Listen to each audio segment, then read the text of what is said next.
हाँ, तो अब इस क्वेश्चन के अंदर मैं आपसे डिस्कस कर रहा हूँ मेनली मिसलेनियस एंट्रीज।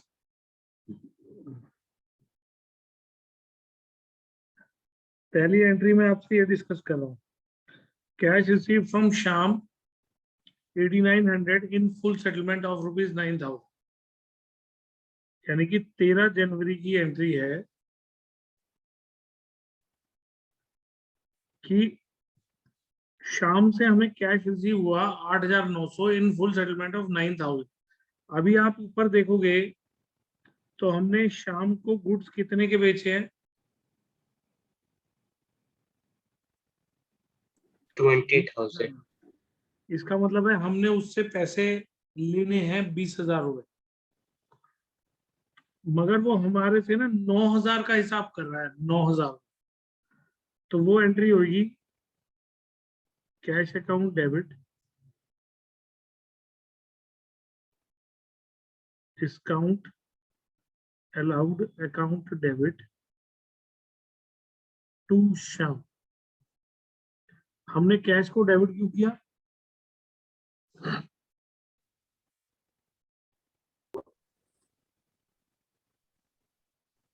क्योंकि कैश कम से।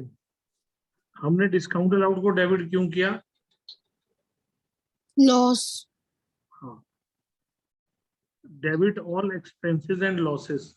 और हमने श्याम को क्रेडिट क्यों किया? गिवर। Credit the giver. ठीक है, यस सर। ये जो अमाउंट आएगी दैट विल बी 8,900, 100 और 9,000। ठीक है, क्लियर हुआ?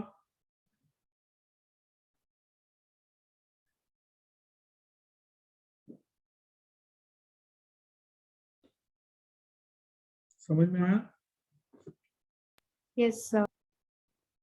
अब जब इस एंट्री की पोस्टिंग होगी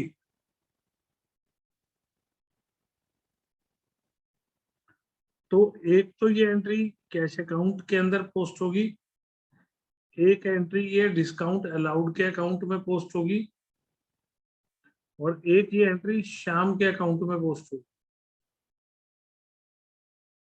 कैश की डेबिट साइड पर लिखेंगे टू श्याम। कैश के डेबिट होने का रीजन है Shyam,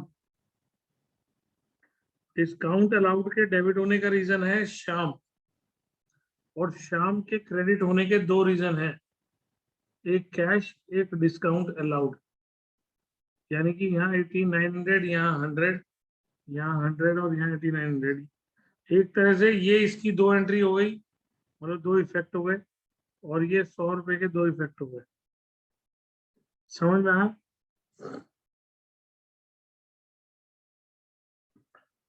Is it clear to everyone? Yes yes sir. Okay. Yes sir.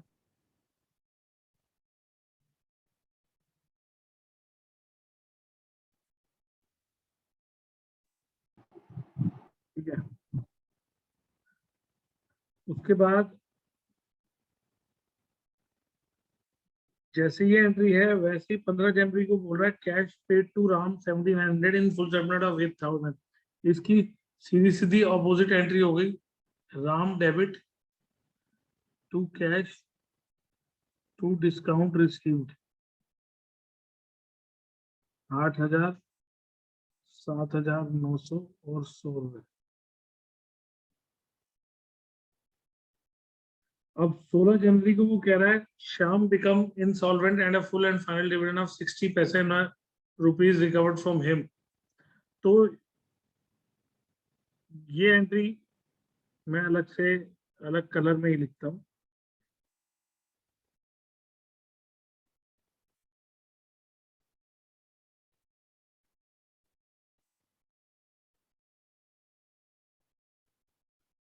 Cash account debit bad debts account debit to Shyam.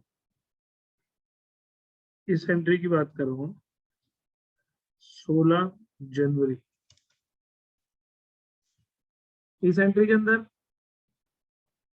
इन्होंने बोला है 60% ऑफ। कितना हमने कितना लेना था शाम से, 20,000. और उसी के नीचे लिखा है कि हमने शाम से कुछ पैसे ले भी तो लिया है। Yes, sir. 11,000. तो इसका मतलब क्लियर कट है कि ये ट्रांजैक्शन कहना चाह रही है कि हमने शाम से 20,000 रुपए जो लेने थे, उसमें से 9,000 हमने उससे हिसाब कर चुके हैं, तो 11,000 रह गए। अब 11,000 का 60% अमाउंट वो हमें दे रहा है, बाकी का बैड डेब्ट्स हो गया, क्योंकि he is unable to pay। Insolvent का मतलब है he is unable to pay। तो इसका मतलब है 11,000 का 60% हो गया 6,600, 6,600. और 4,400 के बैड डेब्ट्स हो गए, और 11,000 ये हो गए। तो ये हो गया कैश कम्स इन,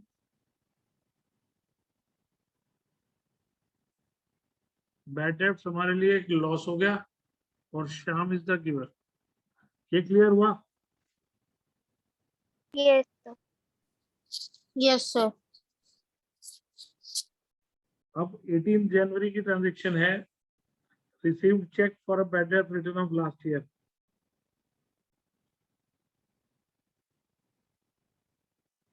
क्या एंट्री होगी? Bank account to bad debts recovered account.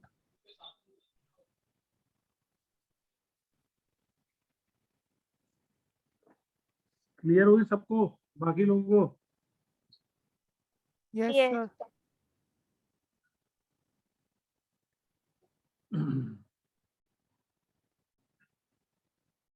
मैं इस एंट्री को लिखने के बाद ना एक बारी स्क्रीन क्लियर कर रहा हूँ।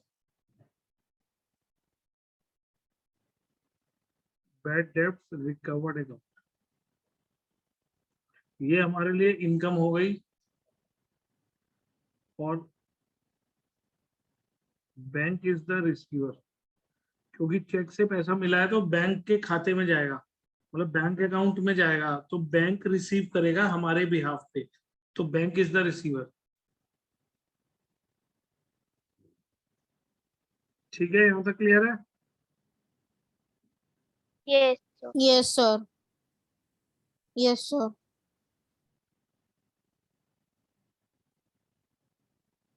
ओके, अब बात करता हूँ इस ट्रांजेक्शन की। 20th जनवरी की ट्रांजेक्शन, ये ट्रांजेक्शन कह रही है sold goods to Vijay 50,000, allowed him 10% trade discount and 10% cash discount, received half amount in cash and balance half by check at the time of sale itself।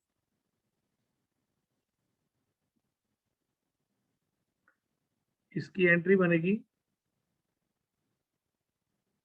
Cash account debit, bank account debit,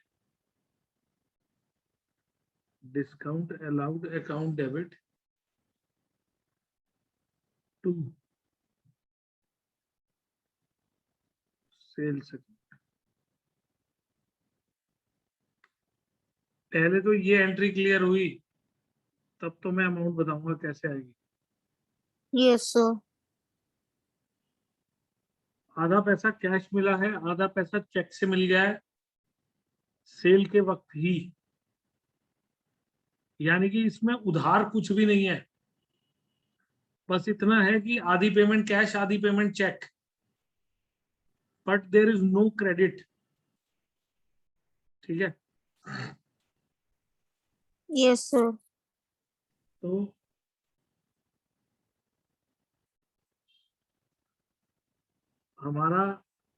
हमारी जो cell हुई है 50,000 की हुई है, ठीक है ना, उसके अंदर लेस करना है 10% ट्रेड डिस्काउंट, 10% ट्रेड डिस्काउंट यानी कि 5,000 लेस करना है, तो 45,000 की फाइनल सेल मानी जाएगी, फाइनल सेल। इसका मतलब है सेल्स के अकाउंट में 45,000 का अमाउंट आएगा। ट्रेड डिस्काउंट को हम कहीं शो नहीं करते, ट्रेड डिस्काउंट बस लेस करके नेट अमाउंट को ही रिकॉर्ड किया जाता है सेल में, ठीक है। Yes, sir. Yes, trade sir.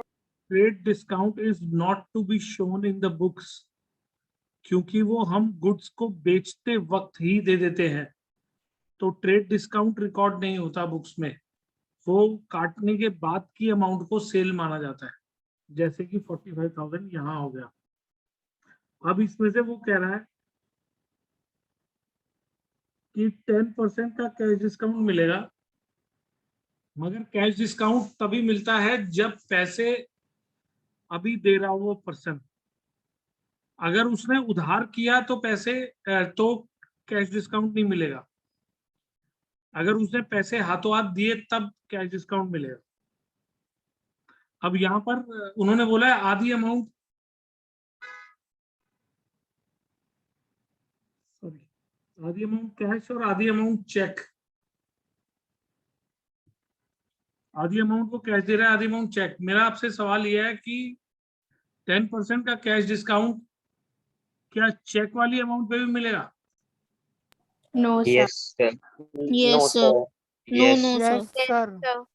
Yes, sir. आधे लोग यस कह रहे हैं, आधे लोग नो। Yes, sir. मिलेगा। मिलेगा। सर मिलेगा, उसके बाद उसने डिसाइड किया है कि मतलब Yes. आधा इसमें और आधा उसमें। नहीं देखो, जो पैसा चेक से दिया जाता है ना, उसको भी कैश पेमेंट ही माना जाता है। मतलब वैसे तो पेमेंट हुई है बाय चेक, लेकिन बोला यही जाता है कि मनी हमने हाथों हाथ दे दी है, चेक की फॉर्म में दी है, कोई बात नहीं, चेक 1-2 दिन बाद क्लियर हो जाएगा, लेकिन पैसे तो दे दिए ना हमने। मतलब सामने वाली पार्टी को तसल्ली हो जाती है कि मेरे हाथ में चेक आ गया। वो बात अलग है कि उसमें थोड़ा सा रिस्क जरूर Sir. होता है, चेक बाउंस होने का रिस्क होता है। चेक बाउंस भी हो सकते हैं, लेकिन मोस्टली चेक बाउंस होने पर बैंक जो है ना कुछ फाइन चार्ज करता है।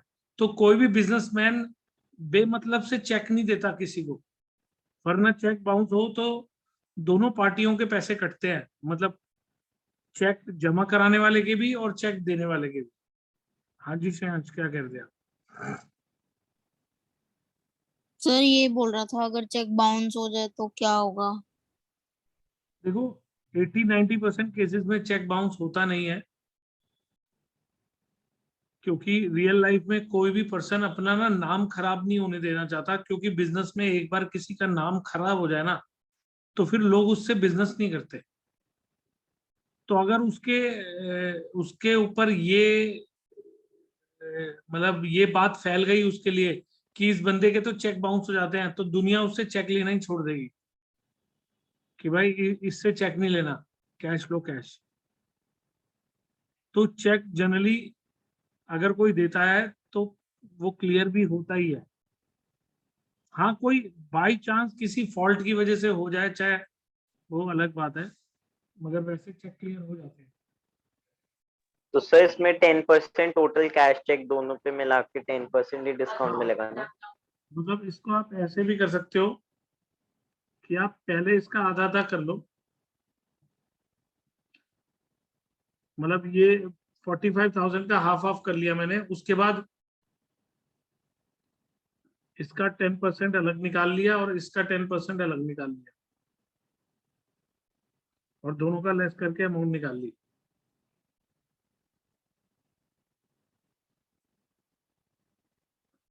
या ऐसे कर सकते हो या फिर ऐसे कर सकते हो कि 50,000 में से पहले 5,000 कटा ट्रेड डिस्काउंट, रह गया 45,000। उसके बाद उसमें से 4500 कटा, रह गया 40,500। ये हमारा हो गया कैश डिस्काउंट। और उसके बाद हमने इसका आधा आधा कर दिया तो आधा हो गया 20,250 और चेक का अमाउंट भी हो गया 20,250। तो आप ऐसे भी कर सकते हो, आप ऐसे भी कर सकते हो। ये जो कैलकुलेशंस मैं दिखा रहा हूं ना, ये आपको एग्जाम में टीचर कह सकता है नीचे दिखाने के लिए। बुक्स के अंदर सर illustration में दिखा रखी है। हाँ जी। सर इसमें ना कुछ क्वेश्चंस में ना जैसे फिगर्स जो होती हैं वो ना डेसिमल के अंदर आती हैं, हाँ, तो वो कैसे होंगी एक बार वो भी बता दो।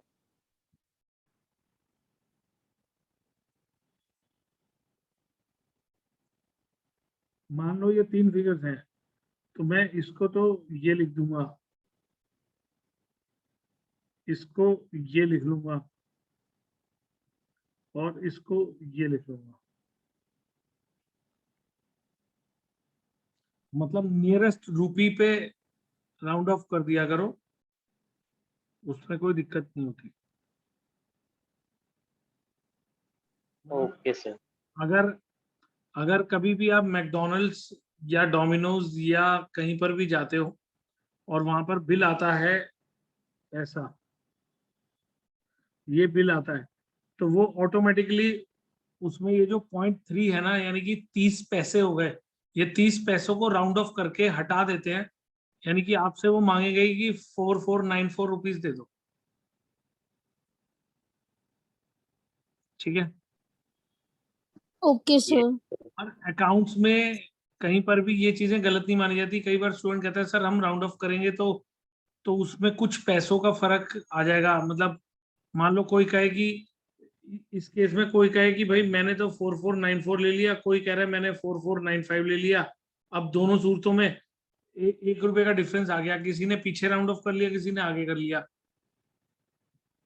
तो ऐसे केस में हमेशा आगे ही करना चाहिए, मगर अगर कोई पीछे भी कर देता है तो कुछ गलत नहीं है वो। यानी कि रियल लाइफ में अगर एक पार्टी दूसरे पार्टी से पैसे ले रही है, तो अगर वो कम पैसे ले लेती है तो उसमें कोई उसका कुछ चला थोड़ी ना जाएगा। रियल लाइफ में तो बंदा अगर इतने का बिल बनता है ना 4494 का, तो रियल लाइफ में तो बंदा कहता है 4490 दे दो जी, यानी कि 4,490 रुपए दे दो, 4 रुपए छोड़ दिए। अब उन्हें पता होता है कि हम इस अमाउंट में कम से कम 200-300 रुपए कमा रहे हैं, तो अगर 4 रुपए छोड़ दिए तो क्या चला जाएगा। या फिर जो पे कर रहा होता है वो कहता है कि भैया 4500 ही ले लो, सीधा सीधा बात खत्म करो, 6 रुपए मुझे नहीं चाहिए, आप ही रख लो। यानी कि मैं उसको 4500 दे के बात खत्म कर दूंगा। तो अकाउंट्स में कुछ गलत नहीं होता। ये मैथमेटिक्स के क्वेश्चन नहीं है कि exact point two point match होने चाहिए टाइप से, कुछ नहीं है ऐसा। तो उसको नियरेस्ट रूपी पे राउंड ऑफ कर दो, दैट्स इट। Okay sir. तो अभी जो है वो यहाँ पर अमाउंट आएगा 20,250, 20,250 और 4,500, और ये सारा मिलाकर 45,000 बैठे। ठीक है, समझ में आया गौरीश? समझ में आया? Yes, sir. Yes sir. खुशी यस आ गया, रिजल्ट आ गया? यस सर, मैंने आपको भेज भी दिया। मैं अभी देखूंगा। मैंने एक्चुअली क्या है, आज ना छत पे काम हो रहा था लिफ्ट का, तो उस चक्कर में मैं, आपकी क्लास भी लेट उसी चक्कर में हुई है। तो मैं अभी तक बिल्कुल लैपटॉप भी मैं घर से 8:20-25 पे लेके आया हूँ, तब जाके उसको खोला है और तब जाके क्लास स्टार्ट किया है। इसलिए मैंने अभी तक देखा ही नहीं कि आपने क्या मैसेज किया था। यस गौरीश सर, वो एक तो वही क्वेश्चन गलत हुआ जो आपने बोला था, और ये एक हो और जाता हुआ। है, सर हो जाता मैंने अभी तक क्वेश्चन ये नहीं देखा कि कौन सा गलत हुआ है, बस मुझे इतना पता है एक गलत है, बाकी सब सही है। 38 है, मतलब एक गलत है 2 मार्क्स का। कोई नहीं, ज्यादा कोई मार्क्स आने एक नहीं चाहिए। गलत है, वो मुझे पता नहीं, मैं क्या देखता कह हूँ रहा हूँ, कैसे मेरी होगा। सुन लो, ज्यादा मार्क्स आने नहीं चाहिए स्टूडेंट के। ठीक है, ये मेरी फिलॉसफी है कि स्टूडेंट के मार्क्स ज्यादा आने से ओवर कॉन्फिडेंस आ जाता है हमारे अंदर। और मतलब मैं कहना ये चाह रहा हूँ कि 11th के अंदर मेरे हिसाब से मार्क्स जो है वो अगर आउट ऑफ 40 की बात करूं तो 30 से 35 के बीच में बिल्कुल परफेक्ट मार्क्स होते हैं। 35 से ऊपर आने पे स्टूडेंट को लगता है मुझे बहुत आता है, 30 से नहीं नीचे सर, जाने पे मुझे बिल्कुल बहुत नहीं वो आता। तो मार्क्स तो तुक्के से आ जाते हैं गौरीश। हाँ सर, इसलिए मैं तो कह ही रहा हूँ कि मेरे को ज्यादा नहीं आता खुशी अभी। मत मनाना बता रहा हूँ मैं, ठीक है। ओके। खैर जो भी है, बाकी लोग जिनके पेपर हुए थे उनका कोई रिजल्ट वगैरह अभी तक आया नहीं आया? सर अभी नहीं आया है। आ गया सर। कैसा रहा? सर अच्छा गया था, बस एक एमसीक्यू गलत हुआ है। चलो ठीक है, बढ़िया है। खैर अभी तो ये ना ज्यादातर थ्योरी थ्योरी थी, प्रैक्टिकल पार्ट अब जब पेपर होगा ना, जो भी अगला पेपर होगा वो खतरनाक पेपर होगा, ध्यान रखना। क्योंकि उसमें वो आई थिंक कहेंगे सब्जेक्टिव करने के लिए और उसको अपलोड करने के लिए, तो आप लोगों को अच्छी खासी प्रैक्टिस चाहिए होगी। ठीक है, मैंने ग्रुप पे डाला था कि वो जो भैया हैं उन्होंने मेरे को कहा है कि 2 बुक स्कैन हो गई हैं जो मैंने दी थी उनको, अभी कुछ रहती हैं, कुछ हो गई हैं। तो वो मैंने उन्हें आज ही बोला है कि आप मुझे वो दे दो, तो मैं आपको उसमें से कुछ एक्स्ट्रा क्वेश्चन सेंड करूंगा। तो उसकी प्रैक्टिस आपने एक्चुअल में करनी है, क्योंकि सारा खेल प्रैक्टिस का है। सर जी बोलो। सर कल भी क्लास होगी? कोशिश तो करूंगा यार, पीछे बीच में थोड़ा इरेगुलर हो रही है ना, तो मुझे भी अजीब लग रहा है। तो कोशिश तो करूंगा कि कल भी लूं, बट कल वही है कि कल कल क्या डे है? वॉरिस कल साहिर का बर्थडे है। यस। तो कल की ना थोड़े चांसेस कम है, कल मैं आपको क्वेश्चंस भेज दूंगा, उसके आप प्रैक्टिस करना, क्योंकि कल मेरे ब्रदर के सर बेटे का। मैं कह रहा था कल रहने ही दो, क्योंकि सर मैथ्स वाली क्लास का बहुत काम है। वो तो फुल मैं देख चैप्टर लूंगा, के काम क्वेश्चन तो करने हैं। वॉरिस, काम तो कहने की बात होती है, ज्यादा है, कम ही होता है। बात यह है कि मेरा मैं कहना ये चाहता था कि कल मेरे ब्रदर के बेटे का बर्थडे है, तो मुझे शॉप पे जाना पड़ेगा, उसने जाना है, तो शायद मैं शॉप पे रहूंगा। तो देखता हूँ, या तो क्लास शॉप से लूंगा, लैपटॉप लेके जाऊंगा, या फिर कल क्वेश्चंस भेज दूंगा आप लोगों को, आप एक्स्ट्रा क्वेश्चंस करना, परसों ले लेंगे क्लास। ठीक है, अच्छा चलो फटाफट ये 22 जनवरी वाली एंट्रीज देख लो।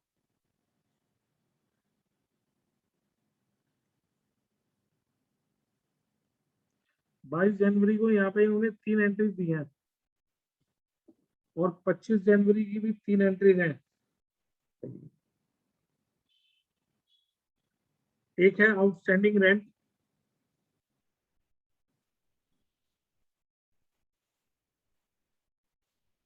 एक है आउटस्टैंडिंग रेंट, इसकी एंट्री रहेगी rent account debit to rent outstanding. एक एंट्री है एक्रूड कमीशन, इसकी एंट्री होगी accrued commission, accrued commission to commission. ठीक है, और तीसरी है प्रीपेड सैलरी, तो इसकी एंट्री होगी prepaid salary to salary, prepaid salary to salary. Sir to outstanding rent account नहीं आएगा? क्या कह रहे हो? सर ये रैंक अकाउंट की एंट्री में हम्म। टू आउटस्टैंडिंग नहीं आएगा? हाँ तो आउटस्टैंडिंग रेंट लिखो या रेंट आउटस्टैंडिंग लिखो, ये दोनों एक ही बात होती है। ये मैंने आउटस्टैंडिंग बाद में लिख दिया ना, बात एक ही है। बेसिकली ये मैंने एक लाइबिलिटी क्रिएट की है, एक लाइबिलिटी क्रिएट की है, ठीक है, बुक्स में एक लाइबिलिटी क्रिएट हुई है। और अभी मैं आपको मॉडर्न अप्रोच में बताऊंगा इस तरह से कि लाइबिलिटी क्रेडिट करने से बढ़ती है, डेबिट करने से कम होती है। तो लाइबिलिटी क्रिएट हुई है क्योंकि मैंने सर्विसेज ले ली हैं, पैसे देने हैं, तो रेंट आउटस्टैंडिंग मेरे लिए एक लाइबिलिटी है, तो मैं लाइबिलिटी को इंक्रीज कर रहा हूँ और लाइबिलिटी इंक्रीज होती है तो क्रेडिट होती है, ऐसा मॉडर्न अप्रोच कहती है। ठीक है, समझ में आया? Yes, sir. और एक्रूड कमीशन, एक्रूड कमीशन का मतलब होता है ड्यू बट नॉट रिसीव्ड, मतलब हमको पैसे अभी मिलने हैं, तो जब हमको पैसे अभी मिलने हैं तो एक असेट क्रिएट हो गया, और असेट डेबिट करने से बढ़ता है, क्रेडिट करने से कम होता है। मतलब मैं असेट के लिए वो रूल की बात नहीं कर रहा, debit what comes in credit what goes out, मैं उसकी बात ही नहीं कर रहा। ठीक है, मैं बात कर रहा हूँ एक असेट डेबिट करने से बढ़ता है, क्रेडिट करने से कम होता है, डेबिट करने से बढ़ता है, क्रेडिट करने से कम होता है। ठीक है, तो इसलिए एक्रूड कमीशन मतलब एक असेट क्रिएट हो गया, और कमीशन यहाँ पे हमारे लिए इनकम है, और यहाँ पे रेंट हमारे लिए एक एक्सपेंस है। तो debit all expense, credit all incomes, तो रेंट डेबिट और कमीशन क्रेडिट हुआ है एक्सपेंसेस और इनकम वाले रूल से, और उनके अगेंस्ट जो डेबिट क्रेडिट हुए हैं वो रेंट आउटस्टैंडिंग और एक्रूड कमीशन हुए हैं, जो कि हमारे लिए एक तरफ लाइबिलिटी है, एक तरफ असेट है। तो थोड़ा सा मॉडर्न अप्रोच मिक्स कर रहा हूँ ट्रेडिशनल के अंदर। ठीक है, क्लियर हुआ? Yes. Yes, sir. Yes, sir. Prepaid salary to salary, इस एंट्री को लिखने का मतलब है कि प्रीपेड सैलरी मेरे लिए एक असेट क्रिएट हो रहा है, यानी कि मैंने किसी को पेमेंट पहले कर दिया है लेकिन सर्विसेज उससे लेनी है, तो वो पर्सन मेरा डेटर बन गया, तो प्रीपेड सैलरी एक असेट हो गया मेरे लिए। और टू सैलरी का मतलब ये है कि अगर मैं इसके रूल से बोलूं तो मैंने एक्सपेंस को रिड्यूस किया है, मतलब एक्सपेंस को कम कर रहा हूं मैं। सैलरी नाम का मेरा एक एक्सपेंस पहले डेबिट हुआ होगा ऐसे, सैलरी टू कैश, यानी कि मैंने सैलरी को पहले डेबिट किया होगा टू कैश। अभी मैं ये एंट्री कर रहा हूँ प्रीपेड सैलरी टू सैलरी, ये इंडिकेट करने के लिए कि अभी मैंने सर्विसेज ली नहीं है, तो मेरी सैलरी रिड्यूस करके उसकी जगह प्रीपेड सैलरी का अकाउंट आएगा। ठीक है, ये तीनों एक साथ देने का मतलब है कि आप इनको बस याद कर लो कि ये एंट्रीज रट्टा मार लो बिल्कुल अच्छे से, इसमें कोई गलती नहीं होनी चाहिए। Okay, sir.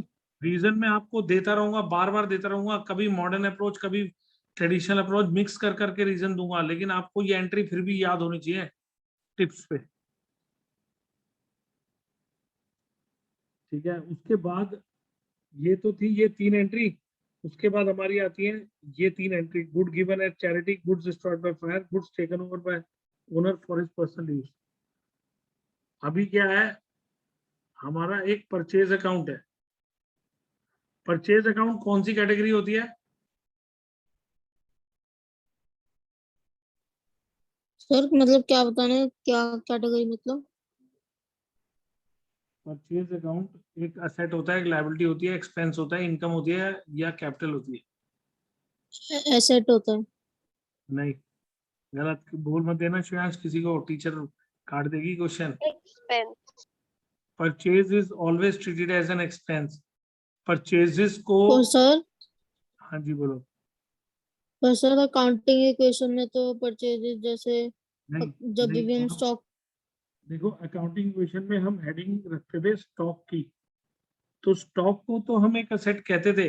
हम जब गुड्स परचेज करते हैं तो स्टॉक बढ़ा देते थे, बेचते हैं तो घटा देते थे, ये मैं बिल्कुल मानता हूँ। लेकिन जर्नल के टाइम पर हम गुड्स को रिप्रेजेंट करने के लिए दो अकाउंट बनाते हैं, एक परचेज अकाउंट और एक सेल्स अकाउंट। जो गुड्स को रिप्रेजेंट करते हैं वो दो अकाउंट बनाते हैं, परचेज और सेल। परचेज का मतलब होता है गुड्स को खरीदने में मैंने कितना पैसा खर्च किया, और सेल का मतलब है गुड्स को बेचकर मुझे कितना पैसा आया। तो sales is considered as income as well as purchase is considered as an expense on buying goods। समझे बात? ओके सर, यस तो सर। कभी भी कोई टीचर पूछ बैठे कि परचेज किस कैटेगरी पे आता है, तो it is always treated as an expense, never say it is an asset. तो टीचर नहीं तो काट देगी, ठीक है? Okay sir. तो एक्सपेंसेस का वैसे देखो श्रेयांश, होता क्या है, असेट के लिए मॉडर्न अप्रोच में क्या रूल है?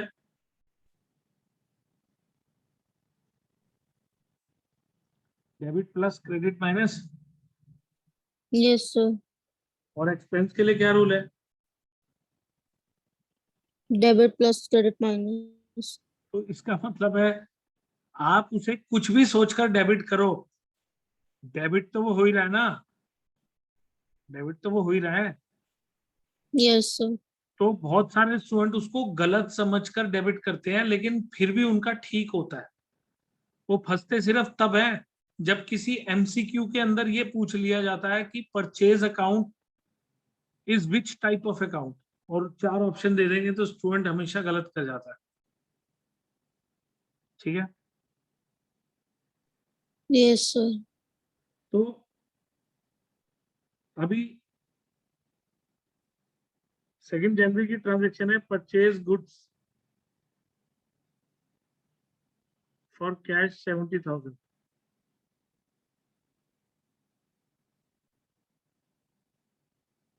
ठीक है, कितने गुड्स खरीदे हमने? 70 के। अब ये कह रहा है goods given as charity 1000 rupees, हमने गुड्स चैरिटी की फॉर्म में दिए, गुड्स चैरिटी की फॉर्म में दे दिए, ठीक है, 1000 रुपए की। तो इसका मतलब है मैं यहाँ पे लिखूंगा ना बाय चैरिटी 1000 रुपए, इसका मतलब 70 में से 1000 रुपए के गुड्स चैरिटी में चले गए। उसके बाद मैंने लिखा है गुड्स डिस्ट्रॉयड बाय फायर, कितने? 2000, यानी कि 70,000 में से 2000 के गुड्स तो आग आग लग गई उनको। और उसके बाद मैंने लिखा है बाय ड्राइंग्स, 3000 के गुड्स ओनर अपने पर्सनल यूज के लिए ले गया। तो इसका मतलब इसकी एंट्री क्या बनी? इसकी एंट्री बनेगी चैरिटी टू परचेजेस, मतलब परचेज क्रेडिट हो गया, यानी कि कम हो गया, मतलब हमने परचेज नाम ओके के सर। एक्सपेंस को रिड्यूस कर दिया। फिर goods destroyed by fire to purchases, फिर ड्राइंग्स टू परचेजेस। क्लियर हुआ? यस इन सर। सब में परचेज क्रेडिट होता है, क्योंकि परचेज एक एक्सपेंस है, एक्सपेंस को माइनस करोगे तो वो क्रेडिट होगा। और ये तीनों स्पेशल केस हैं जिसमें ये क्रेडिट होता है। क्लियर? सर हाँ जी, ओके सर। सर बोलो। क्लास ओवर होने वाली है, रिज्वाइन करना है। नहीं नहीं, बस ये खत्म हो गया। अब इसके लेजर आपने पोस्ट करने हैं, कल मैं और क्वेश्चन भेजूंगा। इस क्वेश्चन को ऑलमोस्ट मैंने डिस्कस कर लिया, बस अब इसकी लेजर पोस्टिंग आप कर लेना, जर्नल इसी में लिख लेना, लेजर भी बना लेना, ठीक है? एक ही बार करने हैं, कोई बार बार नहीं करना है इस क्वेश्चन को, ओके ओके सर। ठीक है? मैं कल और क्वेश्चन भेजता हूँ आप लोगों को।